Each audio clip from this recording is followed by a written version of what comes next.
okutuusa ku final tekibadde kyangu, tuyise mu bintu bingi, kusoomoozebwa, teebaka, kukola ennyo, kwagala kino ekitutuusiza ekikopo, naye Mukama Katonda atugeredde kino ng'abakkiriza.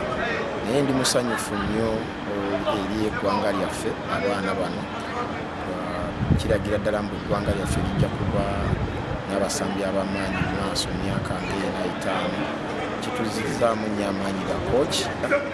Era ndi musanyufu nnyo eri federation n'abawagizi kuba bambi nga batubeereddewo, batugumya, batusabira, kuba ttiimu ezisinga zaavaamu dda ate nga z'amaanyi, naye ffe okulaba nga tutuuse wano tusaba Mukama era tusuubira mu maaso ajja twongerayo, naffe lumu tujja kulambula ku kikopo kino.